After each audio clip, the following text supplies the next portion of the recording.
You know the smell I'm talking about. Even if you've never lived in a place like this, you've smelled it. It hits you the second the automatic doors slide open. It's a thick, chemical cloud of industrial-strength bleach, cheap floor wax, and cafeteria meatloaf that's been boiled until it's gray.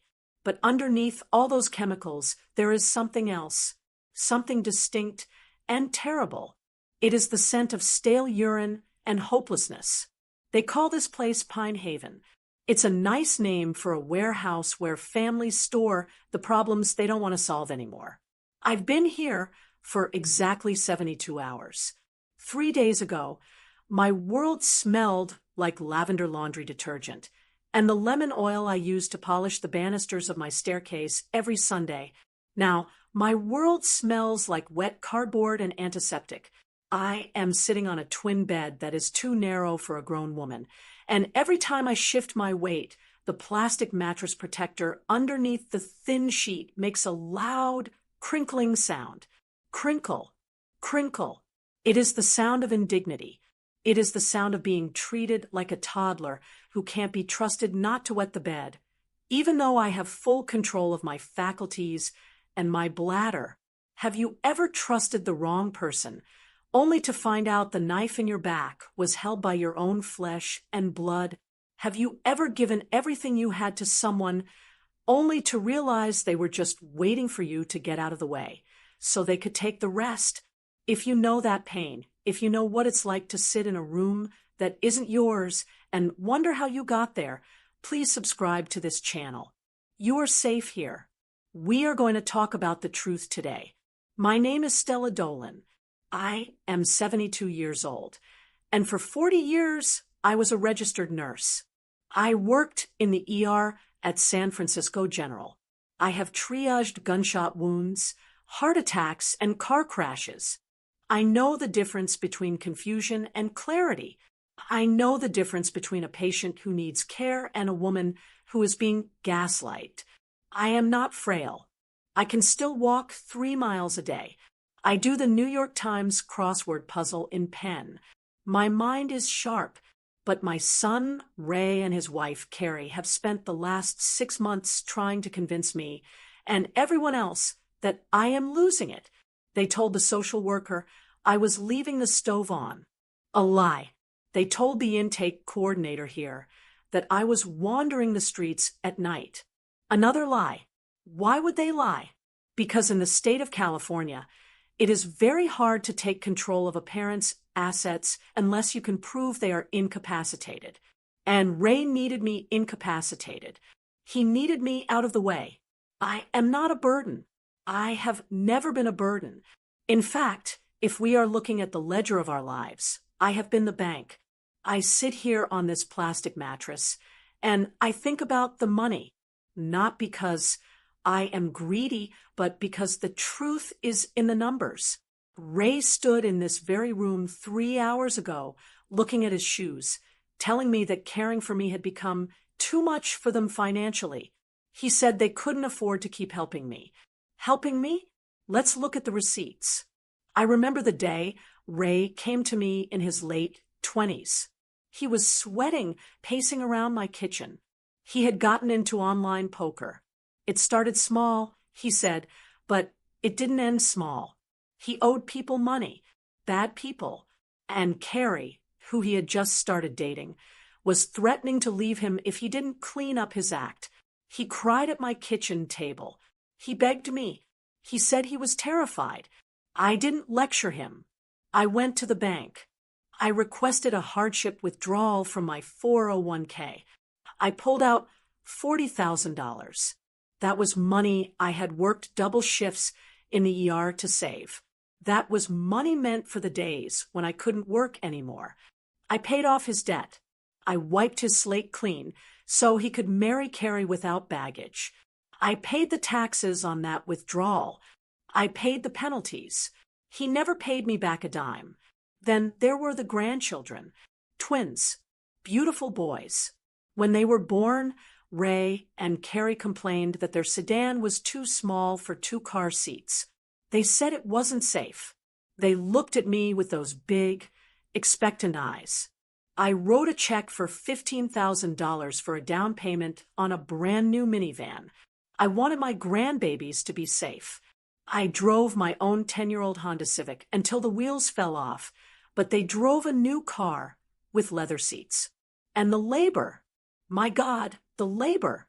For 10 years, every single Saturday, they dropped the boys off at my house at 9 a.m. and didn't pick them up until Sunday morning. They needed couple time.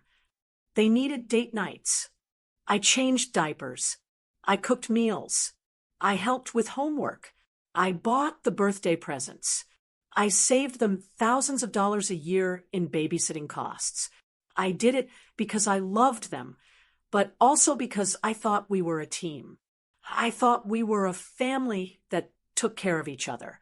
I didn't know I was just unpaid staff. And now here I am. The provider has become the prisoner. The reason isn't a mystery. It isn't because I'm sick. It's because of where I live. I own a Victorian home in a quiet, leafy suburb just south of San Francisco. My late husband, Frank, and I bought it 40 years ago. We scraped together everything we had for the down payment. We sanded the floors ourselves. We painted the siding. We planted the hydrangeas. It is a beautiful house. It has bay windows and original crown molding. But more importantly, it is paid off. I don't owe a cent to the bank. In today's market, my house is valued at exactly $850,000. That is a lot of money. To Ray and Kerri, it isn't a home filled with memories. It isn't the place where Ray took his first steps. It is a winning lottery ticket they haven't been able to cash yet. Kerri's boutique clothing business is failing. I know this because she stopped wearing the new inventory and started complaining about supply chain costs at Sunday dinner. Ray has been looking tired, dodging calls from numbers I don't recognize. They are drowning in debt again. They need a lifeline, and I was living in it. They couldn't sell the house while I was in it. They couldn't get the cash while I was healthy and independent. So they had to change the narrative. They had to make me the confused old woman who needed professional care. They had to dump me in Pine Haven so they could get their hands on the keys. My phone buzzes in my lap. It is the only thing they let me keep, probably so they can call me if they need a signature. I look at the screen. It is a text message from Ray. I stare at the words, glowing bright against the dim light of the nursing home room. It's for the best, Mom. We're listing the house tomorrow. Try to get some rest. It's for the best. That phrase makes my blood boil hotter than it ever did in the trauma unit. It is the coward's lie. He isn't doing this for me. He isn't selling my sanctuary, my pride, and my history for my best. He is selling it to pay for his mistakes. He is selling it because he is 50 years old and still waiting for Mommy to bail him out. I look around this room. The peeling paint in the corner. The roommate on the other side of the curtain who has been moaning in her sleep for the last hour. The smell of bleach trying to hide the smell of rot. They think this is the end of the story. They think they have won. They think Stella Dolan is just going to curl up on this plastic mattress, drink her ginger ale, and fade away while they count their $850,000. They forgot who they are dealing with.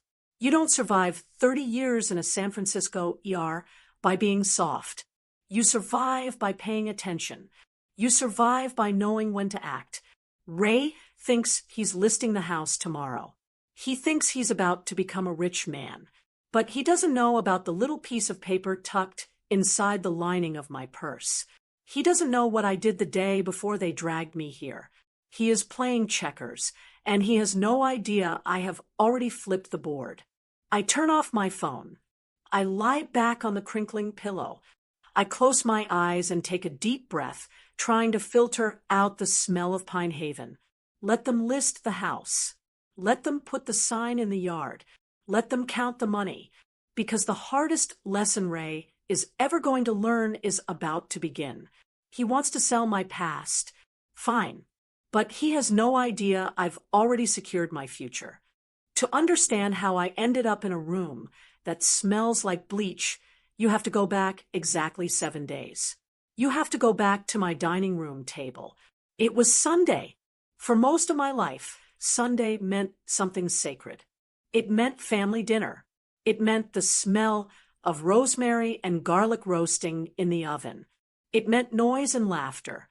But last Sunday was different. Ray called me on Saturday morning. He didn't ask how I was. He just said, "Mom, Kerri and I are coming over for dinner. We need to talk. We need to talk." Those 4 words never bring good news. But I am a mother, so I did what mothers do. I ignored the knot of anxiety in my stomach and went to the grocery store. I wanted to make Ray's favorite, pot roast with glazed carrots and mashed potatoes. I stood in the checkout line at Safeway, watching the total climb on the little screen. The chuck roast was expensive. The fresh herbs, the organic carrots, the bottle of red wine Ray likes. The total came to $60.42. That is a lot of money on a fixed income. That is my electric bill for the month. But I swiped my card anyway. I told myself it was worth it. If they were coming to talk, I wanted them to be well fed. I wanted the house to feel warm. I wanted to remind them that this wasn't just a piece of real estate. It was the home that built them. I spent 4 hours cooking. I polished the silverware. I set the table with the good linens. They arrived 20 minutes late. When Ray walked in, he didn't hug me. He gave me a quick, distracted peck on the cheek and walked straight past me into the living room. Kerri followed him. She was wearing a new designer blazer and heels that clicked loudly on my hardwood floors. "Something smells good, Stella," she said, but she didn't look at the kitchen. She was looking at the ceiling. We sat down to eat, but nobody touched the food. The $60 roast sat there, steaming in the center of the table, ignored. Kerri didn't even sit down right away. She kept walking around the room. She ran her hand along the wainscoting. She tapped the window frames. She looked at the crown molding with narrowed eyes. It wasn't the look of a daughter-in-law admiring her mother's home. It was the look of an appraiser calculating square footage. It was the look of a flipper deciding which walls to knock down. "Kerri, please," I said, trying to keep my voice light. "The food is getting cold." She finally sat, but she didn't pick up her fork. She just stared at Ray. It was a signal. Ray cleared his throat. He put his hands on the table, clasping them together like he was praying or like he was about to deliver a eulogy. "Mom," he started. He used that voice. You know the one. It's soft, slow, and dripping with fake concern. It's the voice people use when they talk to toddlers or pets. "We've been doing a lot of thinking. We're worried about you." I put my fork down. "Worried? Why?" "I just got a clean bill of health from Dr. Evans last month. My blood pressure is lower than yours, Ray." "It's not just your physical health," Kerri chimed in. She reached across the table and patted my hand. Her skin was cold. "It's everything else. We've noticed you've been slipping lately." "Slipping?" I asked. "Slipping how?" "Forgetting things," Ray said quickly. "Little things, like leaving the lights on or repeating stories." "I don't leave the lights on," I said firmly. "And I repeat stories because you never listen to them the first time." Ray shook his head, looking at me with sad, pitying eyes. "See, you're getting defensive. That's a symptom, Mom. And the house, it's too much for you. These stairs, they're a death trap. Every time I think of you walking up and down them with laundry, I panic. It's dangerous." I looked at him. I looked at this man I had raised. This man whose diapers I had changed, whose tuition I had paid, whose gambling debts I had erased. "Ray," I said, keeping my voice steady, "I walk 3 miles every morning. I do the New York Times crossword puzzle in pen. I have never fallen on these stairs, not once in 40 years. Yet, Kerri said ominously, "You haven't fallen yet, but we can't wait for a broken hip to make a decision. We have to be proactive." Ray reached into his jacket pocket and pulled out a glossy trifold brochure. He slid it across the table, right over the mashed potatoes. The front of the brochure showed a smiling elderly couple playing golf. The sky was impossibly blue. In bold, swirling font, it said, "Pine Haven Senior Living, Luxury and Independence." "We found a place," Ray said. "It's incredible, Mom. It's like a resort. They have a chef. They have activities. You wouldn't have to worry about cleaning or cooking or stairs. It's a luxury community." I looked at the brochure. Then I looked at my son. "I don't want a resort," I said. "I have a home. I am sitting in it. But it's lonely here," Ray pressed. "There, you'd have friends. You'd be safe." "I have friends here," I said. "I have my garden. I have my neighbors. I am not going to a nursing home, Ray. I am 72, not 92. I pushed the brochure back toward him. "Take it back. I'm not interested." The air in the room changed instantly. The fake concern evaporated. The soft, pitying looks disappeared.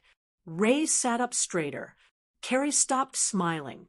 "It's not really a suggestion, Stella," Kerri said. Her voice was sharp now, matching her heels. "Excuse me?" I asked. Ray sighed. It was an angry sound. "Mom, look. We can't keep doing this. We can't keep coming over here checking on you, worrying if you burn the house down. It's too much stress on us. On our marriage." "Then don't come over," I said. "I didn't ask you to check on me. I asked you for dinner." "It's already done," Ray said. He wouldn't meet my eyes. He looked at the wall behind me. "We put a deposit down on the room. It's non-refundable." I stood up. My legs were shaking, but I stood up. "Get out," I said. "Both of you. Take your brochure and get out of my house." Ray stood up too. He didn't leave. He reached into his other pocket and pulled out a folded document. It wasn't a brochure this time. It was a legal document. "Sit down, Mom," he said. His voice wasn't soft anymore. It was cold. "What is that?" I asked. "It's the power of attorney," he said. "The one you signed 5 years ago before your hip surgery. Remember? You appointed me as your agent in case you couldn't make decisions for yourself." I froze. I remembered. It was routine paperwork. The hospital recommended it just in case something went wrong with the anesthesia. I signed it because I trusted him. He was my son. I never revoked it because, well, why would I? I never thought I would need to protect myself from him. "That was for surgery," I said. "I am perfectly capable of making my own decisions now." "Not according to us," Kerri said, picking at a fingernail. "And legally, that document gives Ray control over your assets and your living situation if he deems it necessary for your safety. And we deem it necessary." I looked at Ray. "You wouldn't." "I have to," he said. "Mom, be realistic. This house is sitting here, rotting. It's an asset that's doing nothing. It's my home," I whispered. "It's equity." Ray snapped. He slammed his hand on the table, making the silverware jump. "Do you have any idea what kind of trouble we are in? Kerri's business is under, Mom. We are drowning. We have creditors calling us every day. We are 2 months behind on our own mortgage." The truth finally spilled out. It wasn't about the stairs. It wasn't about my memory. It wasn't about my safety. It was about the $850,000 sitting in the walls of my Victorian house. "So that's it," I said, feeling a cold numbness spread through my chest. "You're evicting me. You're stealing my house to pay your debts." "We're not stealing it," Ray said, defensive now. "We're selling it. We'll use the money to pay for Pine Haven. It's expensive, and we'll take a management fee for handling everything. It's legal." You're selling the house, I repeated. Whether you like it or not, Ray said, the movers are coming on Tuesday. You can pack a bag, or we can pack it for you. But you are going to Pine Haven. I looked at the pot roast, the $60 meal I had cooked with love. It looked like garbage to me now. I looked at my son. I didn't see the boy I raised. I saw a stranger who looked at his mother and saw a paycheck. You will regret this, Ray, I said quietly. He laughed. It was a nervous, dismissive sound. The only thing I regret is not doing this sooner. Tuesday, Mom. Be ready. They walked out. They didn't take the food. They didn't say goodbye. They just took the brochure and left the power of attorney sitting on the table next to my cold dinner. I sat there for a long time as the sun went down, plunging the room into darkness. I didn't turn on the lights. I just sat in the silence of my home, listening to the house settle, knowing that in 48 hours they were coming to take it all away. But Ray made a mistake that night. He thought he was talking to a confused old woman. He forgot he was talking to a woman who managed the ER during a full moon. He forgot that when you back a nurse into a corner, she doesn't panic. She triages. She assesses the damage. And then she stops the bleeding. I picked up the phone. I didn't call Ray. I didn't call the police. The POA made this a civil matter. I waited. I let them think they had won, because sometimes the best way to trap a predator is to let them think you are the prey. Tuesday morning didn't arrive with a bang. It arrived with the grinding sound of a diesel engine idling in my driveway. I was sitting in my favorite armchair by the front window, drinking coffee out of a mug that had a chip in the rim. I had spent the last 48 hours trying to pack, but how do you pack 40 years of life into a suitcase? How do you decide which memories are essential and which ones are clutter? Every time I picked up a vase or a book, I remembered where it came from. I remembered the life that filled these rooms. If you believe a mother's home is her sanctuary, not just an asset to be stolen and sold for parts, please hit the like button right now. Let's stand together with Stella. Let's show the world that we value our homes and our history. The truck wasn't a professional moving van. It wasn't one of those clean white trucks with uniformed men who wrap your furniture in quilted pads. It was a beat-up, rental box truck with a dent in the bumper. Ray hopped out of the driver's side. Two of his friends, men in their 40s who looked like they'd rather be anywhere else, climbed out of a sedan behind him. They weren't here to move me. They were here to clear me out. I opened the front door before they could knock. I wanted to walk out on my own 2 feet, not be dragged out. Ray walked past me without making eye contact. He was holding a roll of heavy-duty black garbage bags. "Morning, Mom," he mumbled, already looking at the staircase. "We gotta make this quick. The truck is due back by 5. "Hello, Ray," I said. My voice was steady, even if my hands were shaking inside my cardigan pockets. The next 2 hours were a blur of violation. Professional movers treat your things with respect. They put items in boxes. Ray and his friends just swept things into the garbage bags. My clothes? In a bag. The linens from the guest room? In a bag. The books from the shelf Frank built? Dumped into a bag until it was so heavy they had to drag it across the hardwood floor, scratching the finish I had polished for decades. It sounded like a robbery. The thud of heavy boots, the ripping sound of packing tape, the crash of things landing in the back of the truck. I stood in the hallway, clutching my purse, trying to stay out of the way. Kerri was directing traffic like a general. She stood in the center of the living room, pointing. "Trash, trash, keep, trash." She pointed to my photo albums. They were stacked on the coffee table. 5 thick, leather-bound albums. They held everything. Ray's first birthday, the day he learned to ride a bike, Frank's retirement party, The trip to Yosemite, where we camped in the rain. Wait, I said, stepping forward. I reached for the top album. I'm taking those. Those go with me. Kerri moved faster than I did. She snatched the stack up before my fingers could graze the leather. Stella, honestly, she sighed, clutching them to her chest. There is no room for this clutter in the new place. The rooms at Pine Haven are cozy. You won't have shelf space for dusty old books. They aren't clutter, I said, my voice rising. They are my memories. They are my life, Kerri.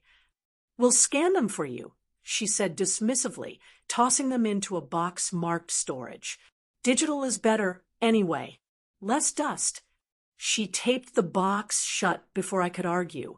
She taped up my memories and shoved them into a corner to be dealt with later, or thrown away, or sold.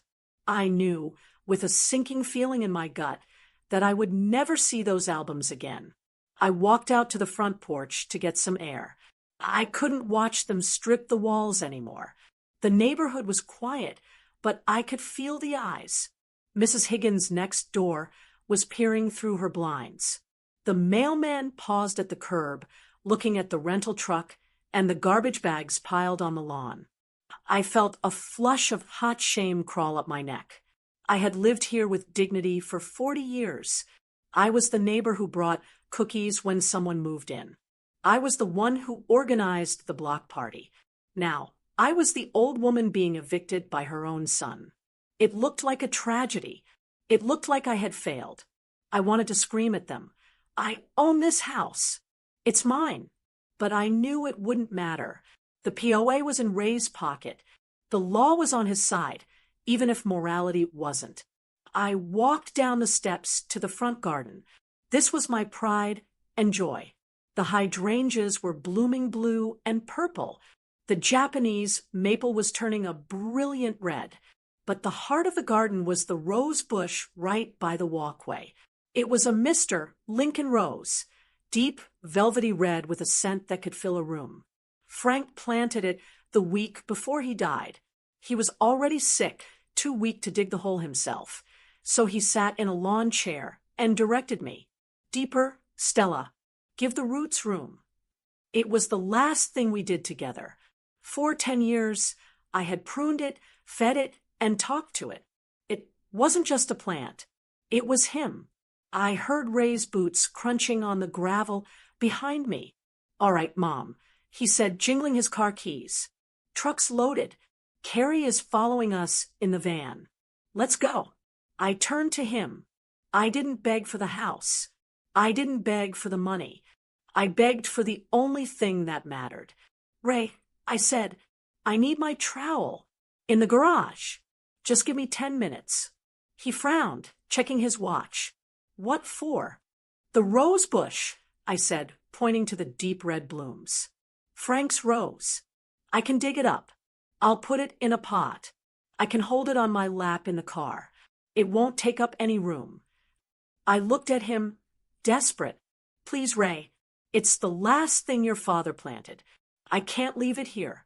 Ray looked at the rose bush. Then he looked at me.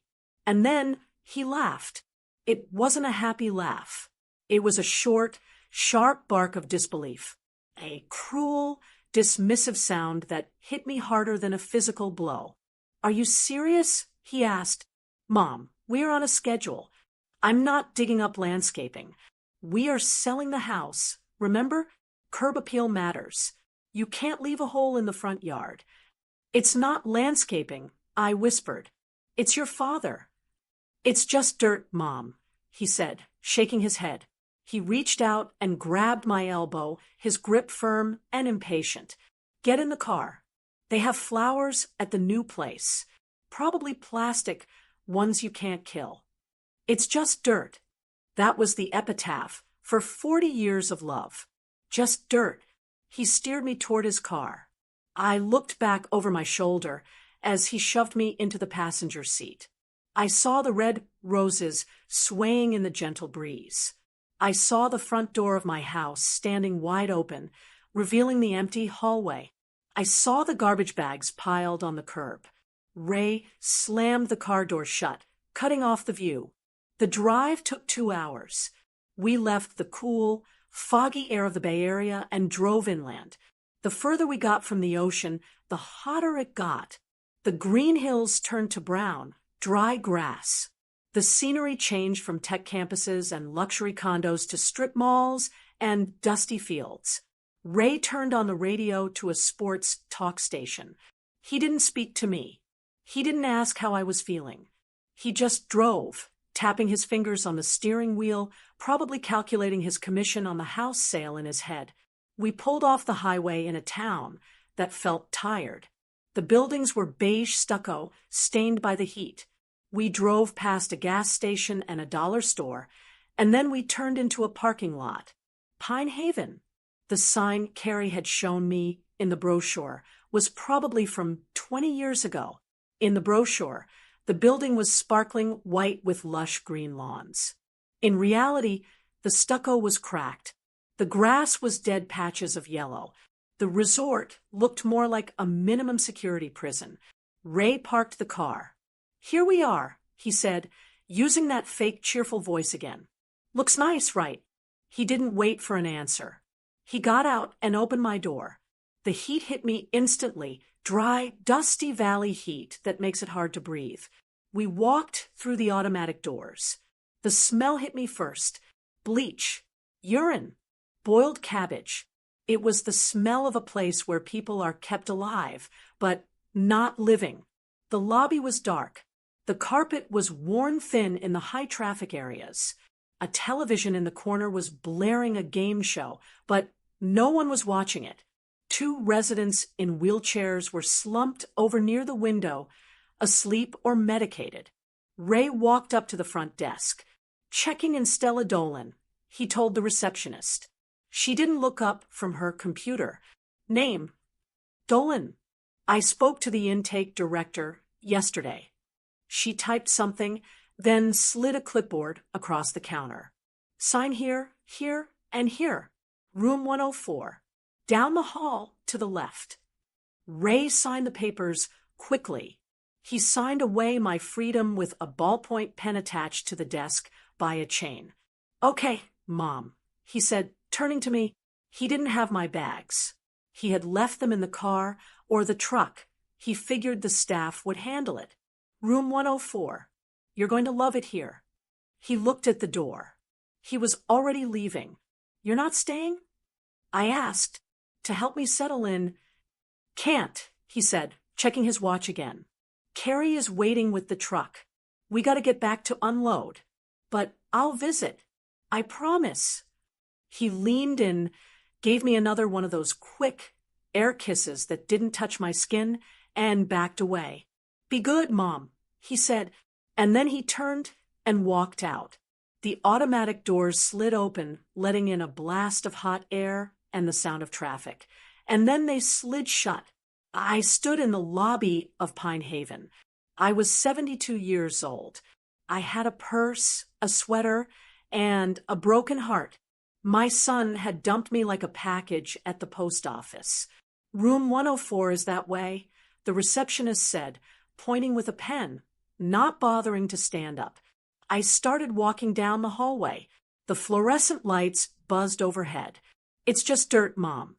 I clenched my hand around the strap of my purse.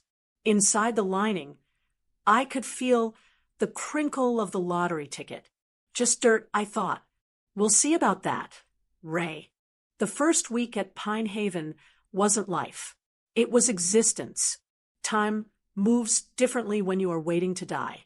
In my house, time was measured in the rhythm of the day. Coffee at 7, gardening at 9, news at 5. Here, time is measured in trays. The breakfast tray arrives at 8. It usually holds a scoop of scrambled eggs that look like wet sponge and coffee that tastes like burnt water. The lunch tray comes at noon, usually something brown with gravy.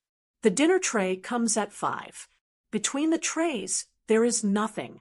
The staff here are young. They wear scrubs that are too tight and look at their phones more than they look at the residents. To them, I am just room 104B. I am a checklist. Did she eat? Did she take her meds? Is she still breathing? They talk over me, like I'm a piece of furniture. How's she doing today? A nurse asked an aide right in front of my face on Wednesday. Quiet, the aide replied, not even looking at me. She just stares at her phone. They didn't know I wasn't staring. I was monitoring. I still had my smartphone. Ray hadn't taken that, probably because it was on a family plan he controlled and he wanted to track me. Every day, I opened the Zillow app. I typed in my address, and there it was, 1422 Elm Street, listed 2 days ago. Price, $850,000. Description, charming Victorian with great bones. Price to sell fast. Cash offers preferred. Seeing my house on a screen, reduced to a sales pitch, felt like watching someone strip my clothes off in public. Great bones. That's what Ray called the structure, Frank, and I spent 40 years maintaining. Price to sell fast. That meant Ray was desperate. He didn't care about getting the best price. He cared about getting the money now. I zoomed in on the photos. They had staged it. They had removed my floral armchair and replaced it with a generic gray sofa that looked stiff. They had taken down the cross-stitch sampler in the kitchen that said, "Bless this mess." They had erased me. I turned off the phone before I could throw it against the wall. I needed air. On Thursday, I got a break. Pine Haven has a policy called supervised community integration. It's a fancy way of saying they let the residents who can still walk go to the corner store down the street, as long as an aide watches us like hawks. I signed up. I needed to feel the sun on my face, even if it was the hot, dusty sun of the valley. We walked in a slow, shuffling line, 4 old women and a bored teenager named Jessica chewing gum at the back. We walked past a used car lot and a dry cleaner to the 7-Eleven on the corner. 15 minutes, Jessica announced, checking her nails. Don't buy alcohol. I walked into the cool air conditioning of the store. It smelled like hot dogs and floor cleaner, but it was better than the smell of the nursing home. I walked to the cooler and bought a ginger ale. My stomach had been turning flips from the cafeteria food, and ginger always settled it. I took the bottle to the counter. The clerk was an older man with tired eyes. "Is that it?" he asked. I looked down at the counter. Next to the register was the lottery machine. The jackpot for the Mega Millions was displayed in neon orange LED lights, $150 million. I am not a gambler. I saw what gambling did to Ray. I saw the panic in his eyes when he owed $40,000. But Frank used to buy a ticket every week. He'd say, "Stella, you can't win if you don't play. It's $1 and a dream." I had $2 left in my change purse. "Give me a Mega Millions ticket." I said. "Quick pick," the clerk asked. "No," I said. "I have numbers." I didn't have to think about them. They were tattooed on my heart. 04, the day we met. 12, the day we married. 22, Ray's birthday, God help me. 52, Frank's age when he passed. 19, my lucky number. Megaball 07, for July, our anniversary month. The machine whirred and spat out the small slip of thermal paper. I tucked it into my wallet behind my ID card, grabbed my ginger ale, and walked back out to join the line of prisoners. That night was loud. The woman in the next bed, Mrs. Gable, snores like a freight train. The hallway lights never really turn off. They just dim to a sickly yellow. I couldn't sleep. Around 11 p.m., I pulled the sheet up over my head to block out the noise. I turned on the flashlight function on my phone. It created a small, private tent of light. Just me and the glowing screen. I opened the browser. I typed in California lottery results. The page loaded slowly. The signal in the room was weak. Winning numbers for Thursday, October 12th. 04, 12 to 19, 22 to 52. Megaball 07. I blinked. I reached into my purse, which I kept tucked under my pillow, because things go missing here. I pulled out the ticket. I looked at the screen. I looked at the paper. 04, match. 12, match. 19, match. 22, match. 52, match. 07, match. My heart didn't race. In fact, it felt like it stopped beating entirely. I went cold. I sat up in the dark, the sheet falling off my head. I looked around the room. Mrs. Gable was still snoring. The hallway was empty. The smell of bleach was still there. But everything had changed. I looked at the phone again. Jackpot, $150 million. I closed my eyes. I took a deep breath. Triage, Stella. Assess the situation. I turned my nurse brain on. Panic is useless. Emotion is dangerous. Numbers are real. I grabbed the notepad I used to write down my grocery lists. I clicked my pen. Advertised jackpot, $150 million. I knew enough about the lottery to know you never get the billboard amount unless you take the annuity over 30 years. I didn't have 30 years. I'm 72. Ray would be waiting for me to die, so he could inherit the payments. No, I needed the cash option. Lump sum estimate, usually about half. So, $75 million. Then, the taxes. The government always takes its cut first. Federal tax is substantial. California doesn't tax lottery winnings, thank God, but the feds would take about 37% when all was said and done.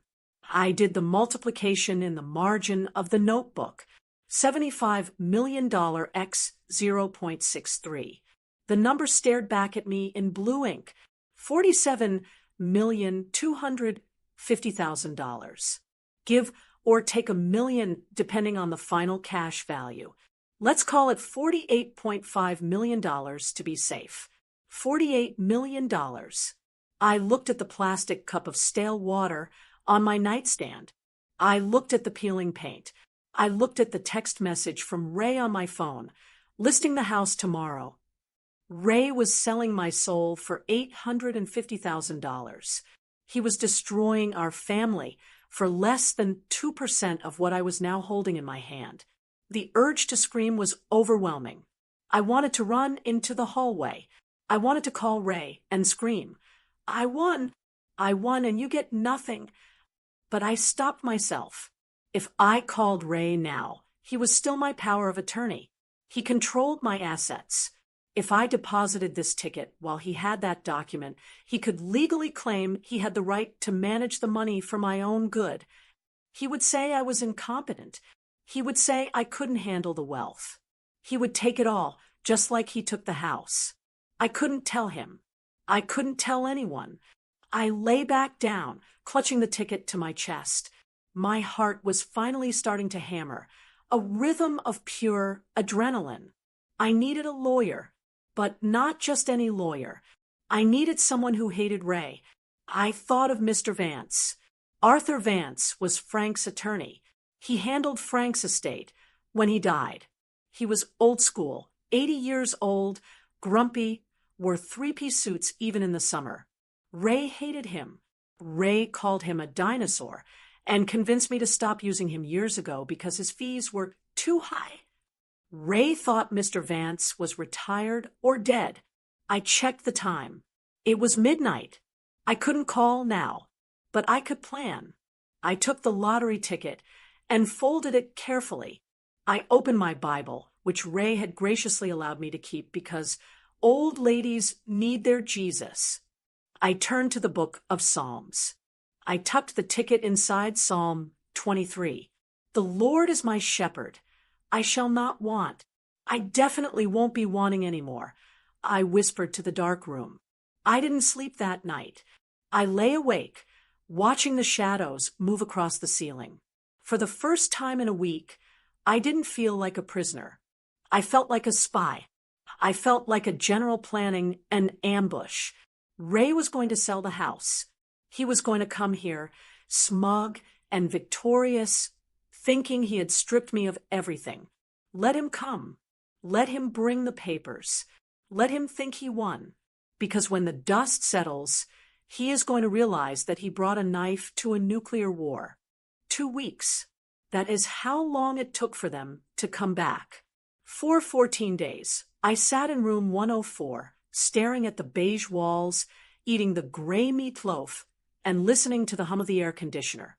I didn't call them. I didn't text them. I simply waited. I knew they wouldn't come back until they needed a signature. Predators don't visit their prey just to say hello. They visit when it is time to feed. It was Tuesday afternoon when I saw them walking across the parking lot. I was sitting by the window in the common room, a depressing space with a few puzzles, missing pieces, and a TV stuck on a soap opera. They looked different. Ray was wearing a new leather jacket, not a cheap one either. It looked like soft, Italian leather. Kerri was wearing oversized sunglasses and carrying a Starbucks cup, looking like she had just come from a spa appointment. They were walking with a bounce in their step. They didn't look like people visiting a nursing home. They looked like people walking into a casino to collect their winnings. They walked into the common room and scanned the sea of white hair until they found me. "Mom," Ray boomed, his voice too loud for the quiet room. "There she is." He walked over and thrust a bouquet of flowers at me. They were carnations, dyed an unnatural shade of blue, wrapped in crinkly plastic with the grocery store price sticker still on the bottom. $4.99. "Hi, Ray." "Hi, Kerri," I said, taking the flowers. I didn't smile. I placed them on the table next to my unfinished puzzle. "You look great, Stella," Kerri said, taking a sip of her coffee. She didn't sit down. She hovered, looking at the peeling vinyl of the chair I was sitting in with mild disgust. "Resting suits you." "I'm sure it does," I said. "Why are you here?" Ray pulled up a plastic chair and sat opposite me. He leaned in, his eyes wide and shining with a feverish kind of excitement. It was the same look he had when he was 22 and thought he had a winning hand in poker. "We have amazing news, Mom," he said. He looked at Kerri, and they shared a conspiratorial grin. "We sold the house." My stomach dropped, even though I knew it was coming. Hearing it out loud was different. It made it final. My Victorian home. My garden. My sanctuary. Gone. "You sold it?" I asked, keeping my voice flat. "Cash offer," Ray said, slapping his hand on the table. "Can you believe it? A developer wants the land. He didn't even care about the inspection. He offered $850,000 straight cash. We close on Friday." He said the number with reverence. 850,000. To him, it was a fortune. It was the answer to all his prayers. It was enough to pay off his debts, save Kerri's business, and buy them a few years of the high life before they blew it all again. Friday, I repeated. "That's fast." "Money talks, Mom," Kerri said, checking her nails. "And honestly, it's a relief. That old place was a money pit. Now you don't have to worry about maintenance or taxes. It's all taken care of." "So what happens now?" I asked. I needed them to say it. I needed them to lay the trap so I could spring mine. Ray reached into his new leather jacket and pulled out a blue folder. He opened it and slid a thick document across the sticky cafeteria table. "This is the best part," Ray said, tapping the paper. "We set up a trust. It's called the Dolan Family Trust. The proceeds from the house sale go directly into this account. It's a joint trust, Mom. I'm the trustee, which means I manage the investments for you. We'll use it to pay for Pine Haven, your medical bills, everything." I looked at the document. It was standard legal jargon, but the intent was clear. It gave Ray 100% control. Once the money hit that account, he could spend it on management fees, administrative costs, or investments in Kerri's failing business. I would never see a dime. I would rot in this nursing home while they dined out on my life savings. You want me to sign the house proceeds over to you, I said. To the trust, Ray corrected quickly. It's for your protection. You know, with your memory slipping, we don't want you to be taken advantage of by strangers. The irony was so thick, I could taste it. He was worried about strangers taking advantage of me, while he sat there in a $400 jacket he bought with credit he planned to pay off with my money. This was the moment. My hand was resting on my purse in my lap. Inside that purse was my Bible, and inside Psalm 23 was a slip of thermal paper worth $48.5 million. I could have pulled it out right then. I could have slammed it on the table and watched their faces melt. I could have screamed, I don't need your trust fund. I can buy this entire nursing home and turn it into a parking lot. But that would be too easy. That would be emotional. And emotional people make mistakes. I needed to be smart. If I showed them the ticket now, while Ray still held my power of attorney, he would fight me. He would claim the ticket belonged to the household. He would claim I was incompetent and that he should cash it. I needed to sever his legal hold on me before I revealed the win. And to do that, I needed a witness. A real lawyer, not the legal Zoom templates Ray was using. I let my shoulders slump. I let my face fall into a mask of defeat. I looked at the document. Then I looked at Ray with watery eyes. I suppose you're right, I whispered. I don't understand all this legal talk. It's too confusing for me now.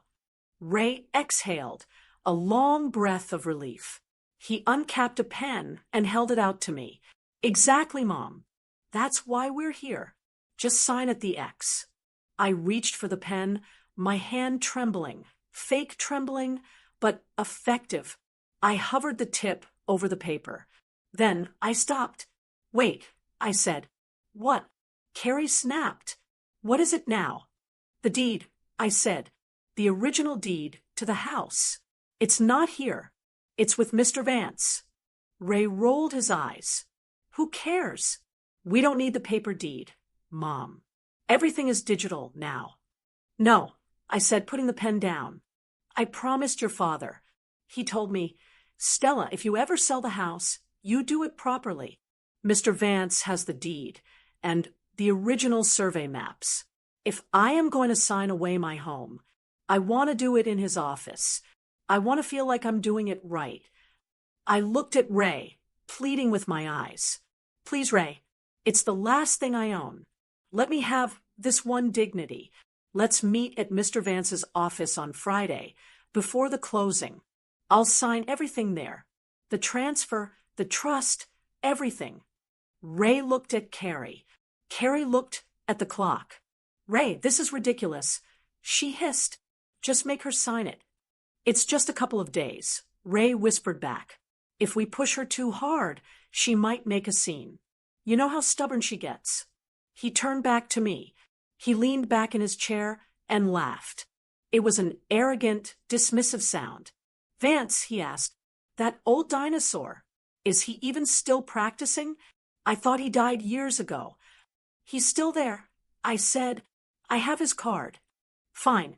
Ray sighed, snatching the document back. We'll humor you. If it gets this done without drama, fine. We'll meet at Vance's office on Friday at noon. But, Mom, listen to me. He leaned in close, his face hardening. No tricks. You sign the papers, the money goes into the trust, and we pay for your room here. If you don't sign, well, Pine Haven isn't free. And I'd hate to see what happens if the checks stop coming. It was a threat, plain and simple. Give us the money, or we dump you on the street. I understand, I said softly. I'll sign. Good, Kerri said, standing up and smoothing her skirt. Friday at noon. Don't be late. Oh, wait, you can't be late. You can't drive. She laughed at her own joke.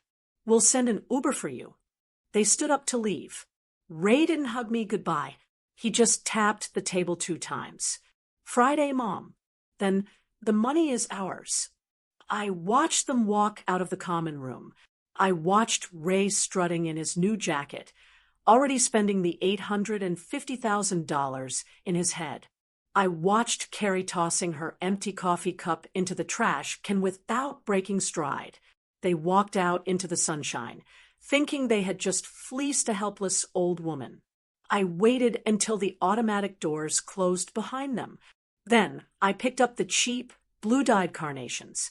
I walked over to the trash can and dropped them right on top of Kerri's coffee cup. Friday at noon, I whispered to the empty room. I reached into my purse and touched the spine of my Bible. Ray was right about one thing. Friday was payday. He just didn't know who was going to be cashing the check. He thought he was walking into a closing. He had no idea he was walking into an execution. Friday at noon. The sun was shining in San Francisco, cutting through the fog that usually hugs the bay. It was the kind of day that makes you glad to be alive, or, in Ray's case, the kind of day that makes you glad to be rich. I arrived at the office of Vance, Miller and Associates 30 minutes early.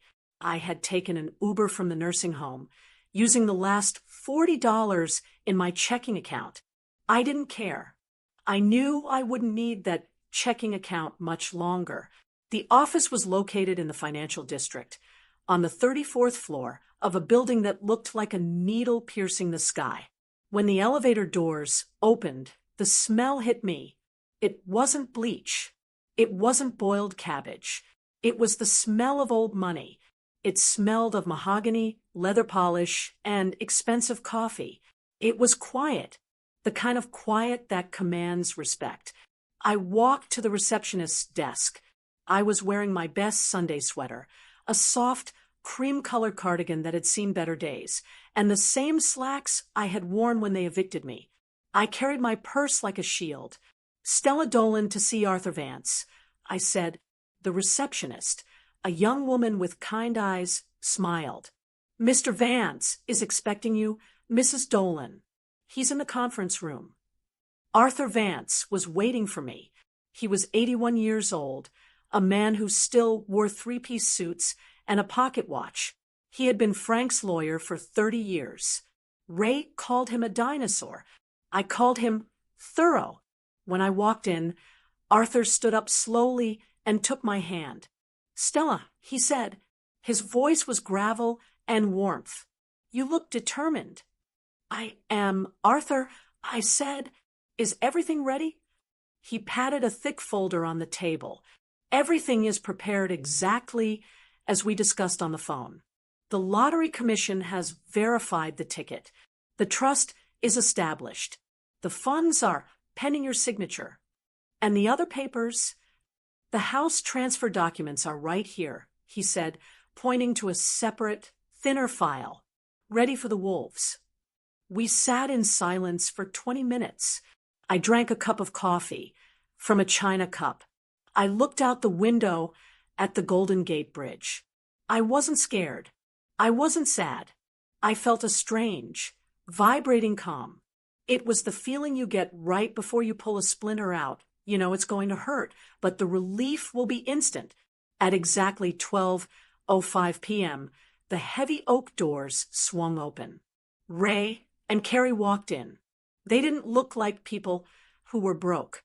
They didn't look like people who were drowning in debt.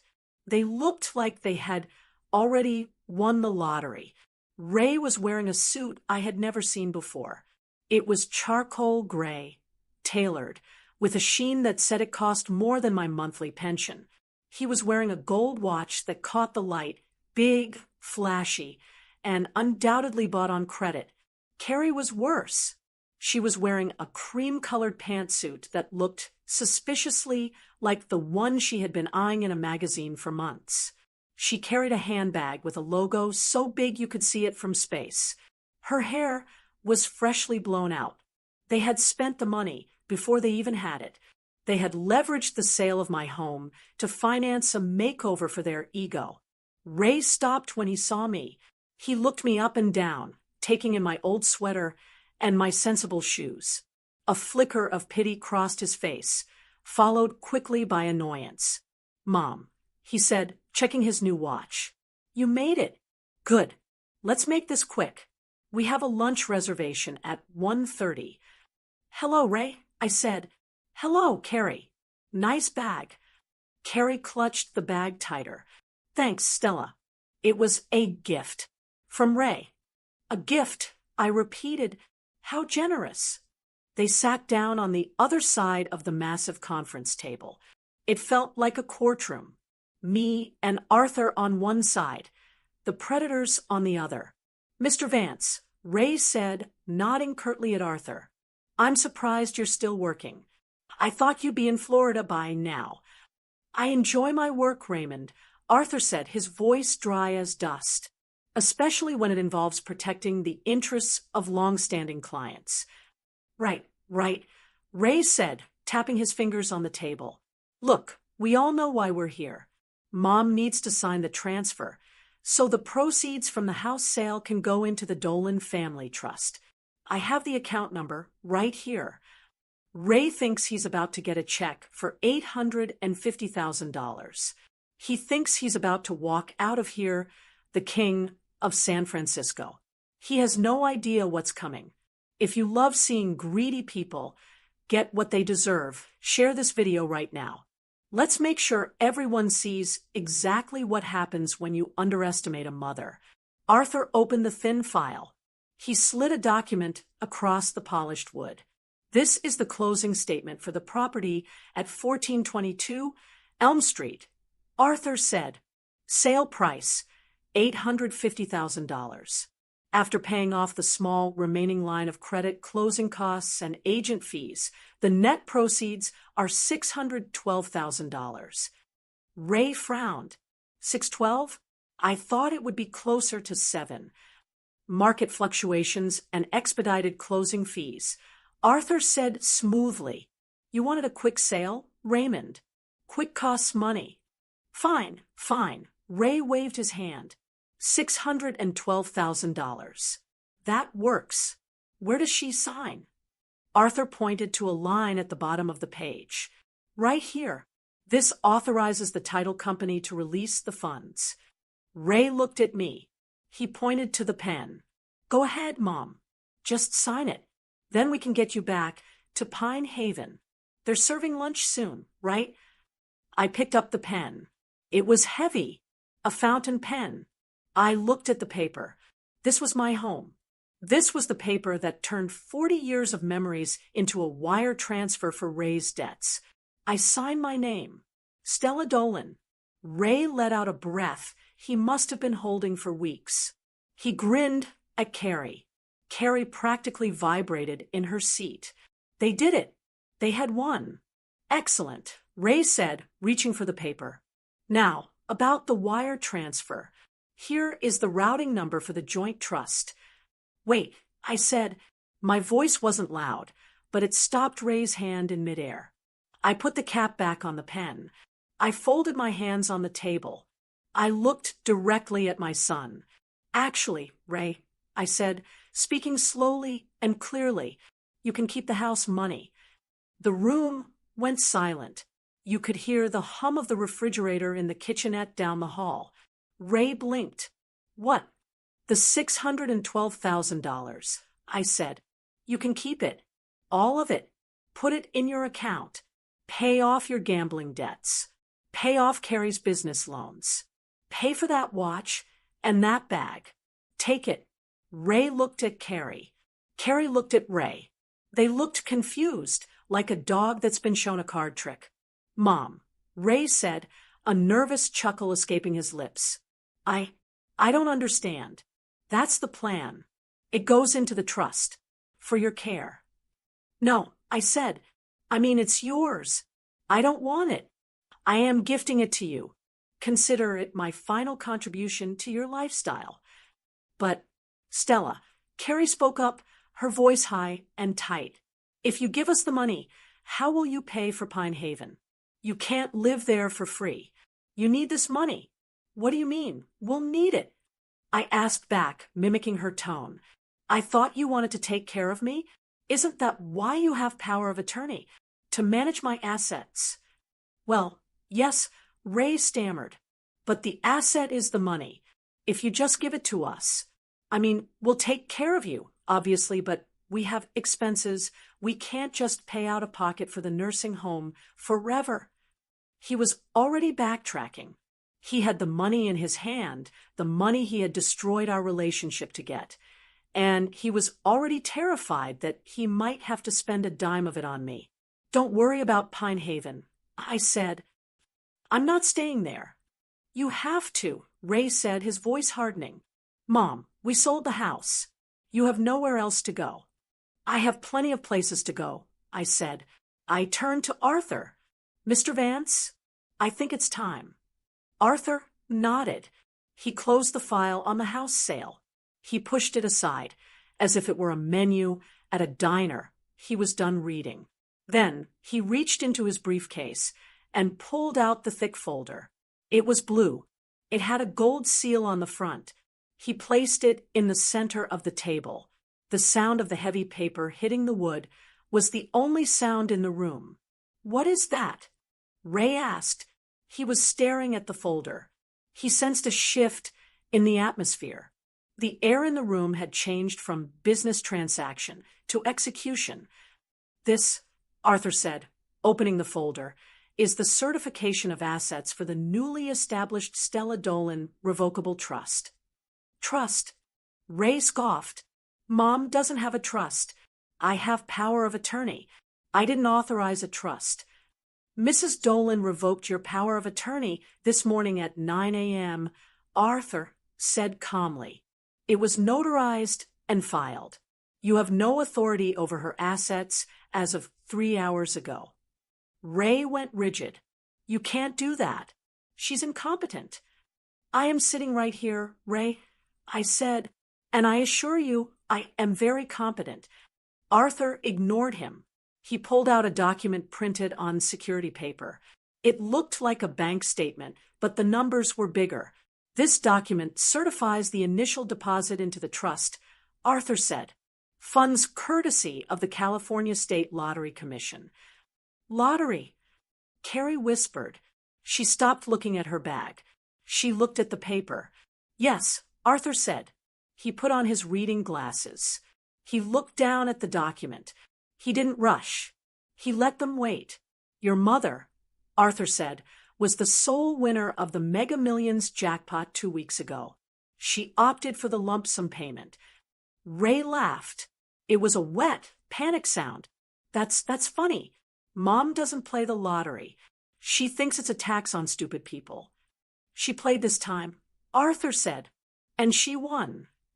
He turned the document around and slid it toward Ray. Read the balance, Raymond. Ray looked down. He leaned in. He squinted, as if he couldn't believe what his eyes were reporting to his brain. He saw the number, $48,500,000. 48 million, Ray whispered. His voice cracked. 500,000. And 0 cents, Arthur added. The room didn't spin. It stopped. Ray looked up at me. His face wasn't arrogant anymore. It wasn't pitying. It was dissolved. The color drained out of his cheeks so fast it looked like someone had pulled a plug in his feet. He went pale. Not just white, gray. The kind of gray I used to see on patients who were crashing in the ER. Kerri let out a small, strangled squeak. She looked at the number. Then she looked at Ray. Then she looked at the sold papers for the house, the papers that gave them $600,000. Then she looked back at the 48 million. I sat back in my chair. I smoothed my old cardigan. I took a sip of my coffee. So, like I said, Ray, I said softly, you can keep the house money. You're going to need it. Have you ever watched a man realize he has just made the biggest mistake of his life? It is a fascinating biological process. I used to see it in the ER sometimes, usually when a drunk driver realized he had hurt someone, or when a tough guy realized the pain in his chest wasn't indigestion. The blood leaves the face first. It drains away from the surface, rushing to the vital organs in a primal panic response. The lips turn a shade of blue-gray. The eyes widen until you can see the whites all around the iris. The hands start to shake, a fine, uncontrollable tremor. I watched my son, Ray, go through this exact physiological meltdown in the span of 10 seconds. He stared at the number on the document, $48,500,000. He blinked once, twice, 3 times, as if blinking could make the zeros disappear. He looked at Arthur Vance. Then he looked at the document again. Then he looked at me. His face was the color of old ash. He opened his mouth, but no sound came out. He looked like a fish on a dock, gasping for air that wasn't there. Next to him, the spell broke for Kerri. Her hand, which had been clutching that ridiculous designer bag like a lifeline, went slack. Thump. The bag hit the floor. It was heavy with her wallet, her phone, and probably the keys to the new car they couldn't afford. It tipped over, spilling a tube of lipstick and a roll of breath mints onto the expensive carpet. She didn't even look down. Her eyes were locked on me, wide and terrified. 4048. Ray whispered. His voice was a rasp. He cleared his throat and tried again. 48 million. That is the current balance, Arthur said, taking off his reading glasses and folding them calmly. Give or take a few thousand in interest accrued since Tuesday. Suddenly, the paralysis broke. Ray shot up out of his chair. The arrogance that had filled the room 5 minutes ago, the swagger, the condescension, the poor old mom attitude vanished instantly. It was replaced by a desperate, frantic energy. He rushed around the table toward me. He looked like he wanted to hug me, or shake me, or maybe just touch the hem of my sweater to see if I was made of gold. "Mom," he stammered. His eyes were wild. "Mom, oh my God, this is a miracle. Do you understand what this means?" He reached for my hands. His palms were sweaty. I let him take them, just for a second, feeling the damp, desperate grip of his greed. "We're rich," he shouted, a hysterical laugh bubbling up from his throat. "We did it. Oh, Mom, this changes everything.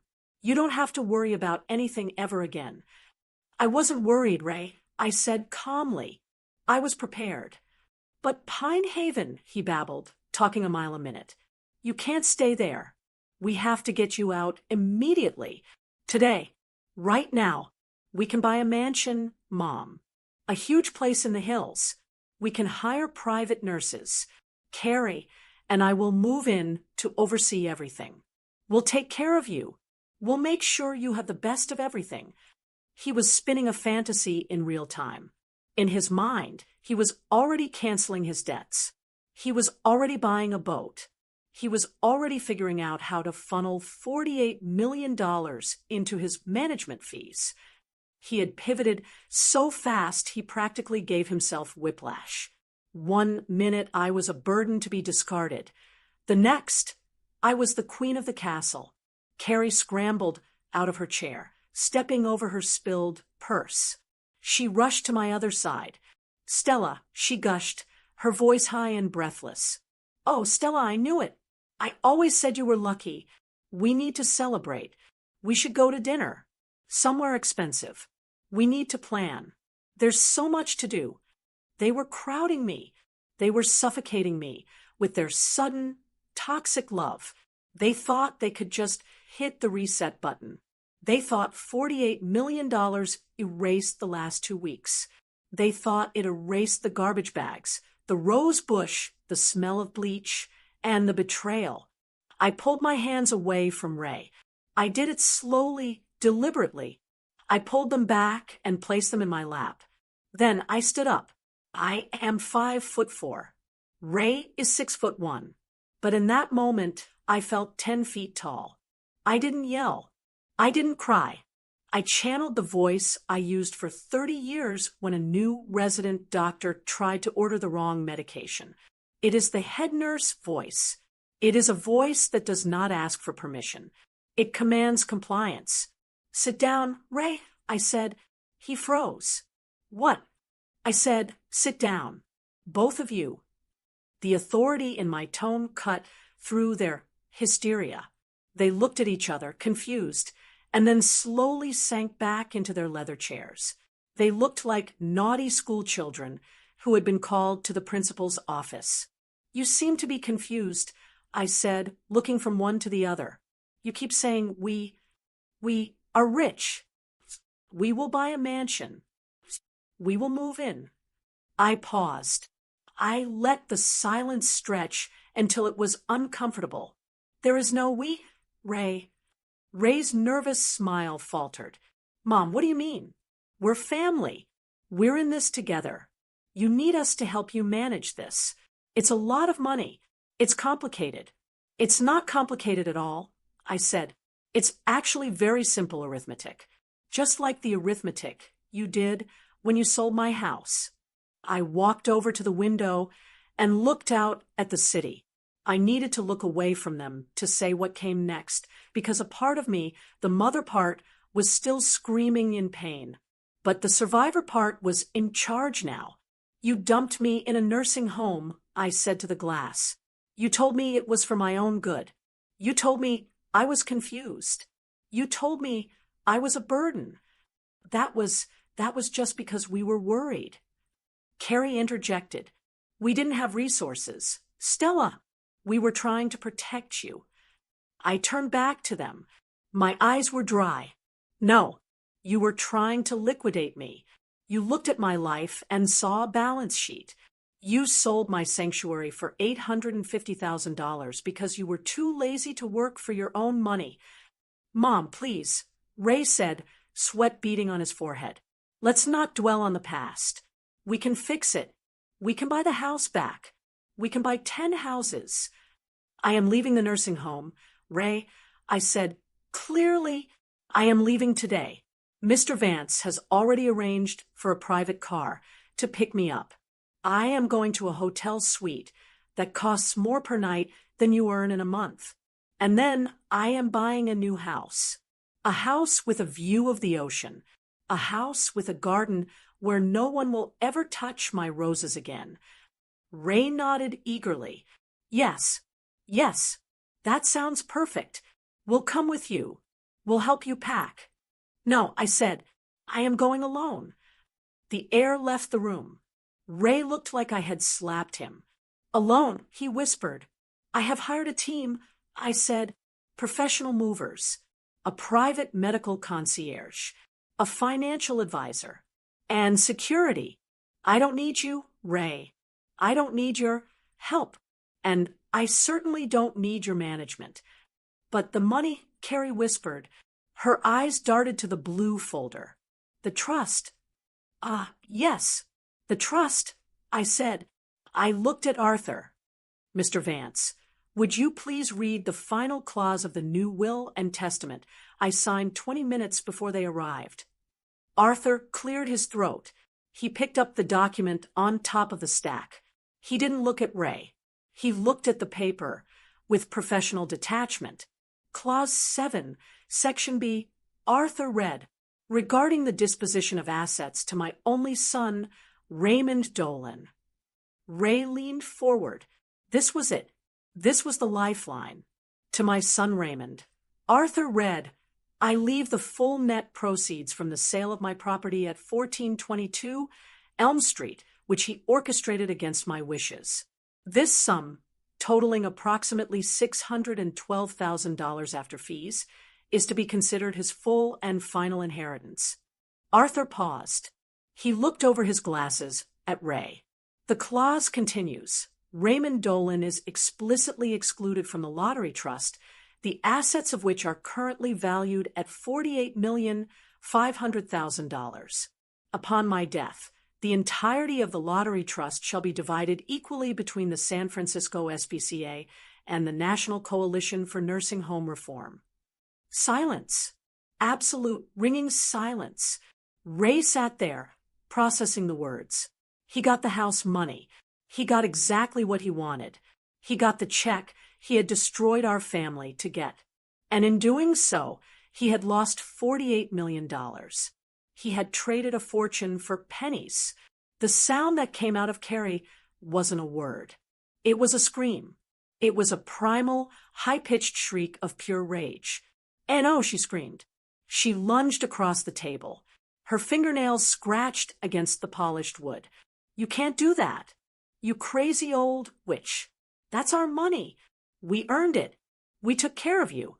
She reached for the papers, trying to grab them, tear them, destroy the truth that was staring her in the face. Arthur didn't flinch. He pressed a small button under the lip of the conference table. "Security," he said calmly into the air. Ray grabbed Kerri by the waist and pulled her back. She was thrashing, her face twisted into a mask of ugly, naked greed. "It's not fair. It's not fair. You can't give it to dogs. It's ours." "It was never yours, Kerri," I said softly. "It was mine. And you made it very clear that I am not part of your family anymore." The door opened. 2 large security guards in dark suits stepped in. They didn't look like the boys at the nursing home. They looked like they meant business. "Please escort Mr. and Mrs. Dolan out of the building," Arthur said, "and ensure they do not return." Ray wasn't screaming. He wasn't fighting. He was crying.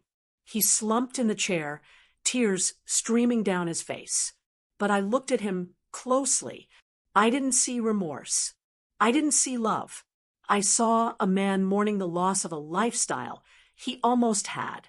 He wasn't crying for his mother. He was crying for the mansion, the boat, the cars, and the easy life that just evaporated. He looked at me one last time as the guard took his arm. His eyes were red and hollow. "Mom," he choked out. "Please. It's just a mistake. We can fix it." "You already fixed it, Ray," I said. "You sold the house. You got the check. You won." I picked up the check for the $600,000, the house money, and slid it down the long table toward him. It spun slowly and stopped right at the edge, near his hand. "Take it," I said. "It's what you wanted. Don't spend it all in one place." Ray stared at the check. It looked like an insult now, a consolation prize. The guard pulled him up. Ray grabbed the check with a shaking hand, stuffing it into his pocket like it was dirty tissue. They dragged Kerri out, still shouting about lawyers and fairness. Ray followed, his head hung low, a broken man in a new suit. The heavy oak doors swung shut, cutting off the noise. The silence returned to the office. The smell of mahogany and coffee settled back in. I sat down. I took a deep breath. My hands were shaking now, just a little. Arthur reached over and poured me a fresh cup of coffee. "You did good, Stella," he said quietly. "Frank would be proud." "I hope so," I said. I looked at the closed door. I felt lighter. The weight of the last few weeks, the weight of the betrayal, the fear, the smell of bleach was gone. I was alone. I had no family left. But for the first time in a long time, being alone didn't feel like a punishment. It felt like freedom. "So," Arthur said, opening a new file. "About that house in San Diego with the ocean view. Shall we put in an offer?" I smiled. "Yes, Arthur. Let's buy it.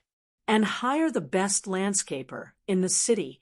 I have a rose bush I need to go rescue. It has been exactly 6 months, 2 weeks, and 4 days since I walked out of Arthur Vance's office in San Francisco. I know the count because I don't mark time by medication trays anymore. I mark it by the tides. I am sitting on a terrace that wraps around the entire top floor of a building in La Jolla, just north of San Diego. The air here doesn't smell like bleach or boiled cabbage. It smells like salt, jasmine, and expensive sunscreen. From my chair, I can see the Pacific Ocean stretching out forever, a sheet of blue that meets the sky in a perfect line. I didn't buy a mansion. Ray wanted a mansion, something big and flashy to show off to the neighbors. I didn't want a showpiece. I wanted a fortress.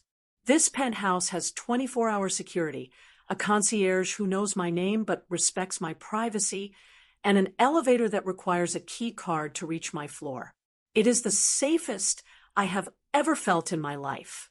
Next to me, in a large terracotta pot, is a rose bush. It's the Mr. Lincoln, the same one Ray laughed at, the same one he called just dirt. The day after the settlement, I sent a team of professional landscapers to my old house. I had the deed to the property transfer dated for the following week, which meant technically, for 3 more days, I still had rights to the garden. I paid them a ridiculous amount of money to extract that bush, root ball, and all, wrap it in burlap, and transport it 500 miles south in a climate-controlled van. It lost a lot of leaves in the move. For the first month, I thought it was going to die. It looked like a stick in the mud, brown and brittle, but I watered it. I talked to it. I gave it time. And this morning, just as the sun was coming up over the water, I saw it. A single, deep red bud opening up. It survived. It was uprooted, traumatized, and moved to a strange place, but it decided to bloom anyway. I know exactly how it feels. I took a sip of my tea, Earl Grey, hot, in a cup that costs more than the shoes I was wearing the day Ray evicted me. Arthur Vance calls me every Friday at 10 a.m. It's our new ritual. He handles the trust, the investments, and the legal walls that keep my past life away from my present one. He called this morning with an update on Ray and Kerri. They're trying to reach you again. Stella, Arthur said, his voice crackling slightly over the speakerphone. Ray hired a private investigator. Did he find me? I asked. I wasn't scared. Security downstairs wouldn't let a fly in without my permission. No, Arthur said. He can't afford a good investigator. He hired a cheap one, and we shut him down with a cease and desist letter before he even got past Santa Barbara. I looked out at the ocean. How are they, Arthur? Broke, Arthur said simply. I wasn't surprised. The $600,000 went fast. Arthur continued. They paid off the gambling debts first. Then Kerri tried to relaunch her boutique. She leased a storefront in a high-end district, signed a 3-year contract, and bought inventory. No marketing, no plan. It folded in 3 months. They're trying to sublet the space, but nobody wants it. Ray bought a Porsche, by the way. It was repossessed last Tuesday. And the minivan? I asked. The one I paid the down payment on? Sold, Arthur said. They are back in a rental apartment in Daly City. Ray is driving for a rideshare app. Kerri is working retail. I closed my eyes. I didn't feel joy. I didn't feel that rush of vindictive pleasure you see in the movies. I just felt tired. Ray had held a check for $600,000 in his hand. He had been given a second chance, a clean slate. Most people work 20 years to save that kind of money. He burned it in 6 months. It proved what I had known in my heart but refused to admit for decades. Ray's problem wasn't bad luck. It wasn't the economy. It wasn't me. Ray's problem was Ray. He was a black hole. No amount of money, not $40,000, not $600,000, not $48 million would ever be enough to fill him. If I had given him the lottery money, he would have been destitute in 5 years, and I would have been right there with him. Thanks, Arthur, I said. Keep the wall up. No contact. Understood, Arthur said. Enjoy the view, Stella. I hung up the phone. I stood up and walked to the railing of the balcony. The wind whipped my hair. I let it go gray now, a shimmering silver that I actually like. I don't have anyone to dye it for. I thought about the question Kerri had screamed at me in the lawyer's office. It's not fair. Maybe it wasn't. Maybe a good mother gives her children everything, even when they spit in her face. Maybe a good mother sacrifices herself on the altar of her child's greed until there is nothing left but bones. But I was done being a good mother by their definition.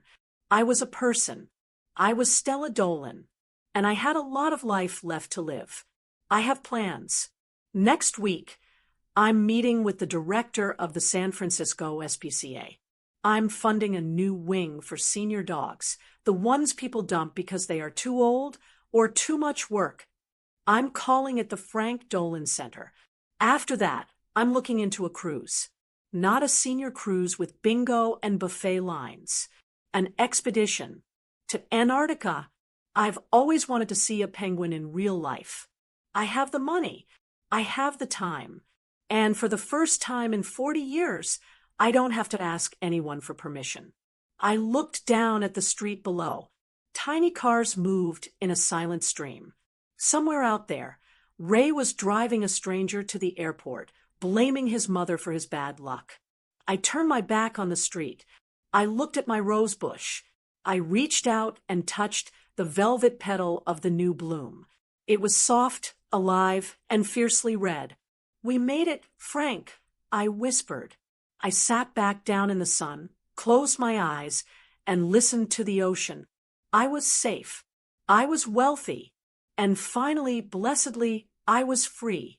Stella gave Ray the house money, over $600,000, but kept the fortune for herself. Was she too generous by giving him anything at all? Or was it the perfect punishment to let him destroy himself? Comment Team Stella if you would have cut him off completely without a dime. Comment Team Mercy if you think she should have given him a second chance. Don't forget to subscribe and hit the bell so you never miss a story about justice served cold. See you in the next video.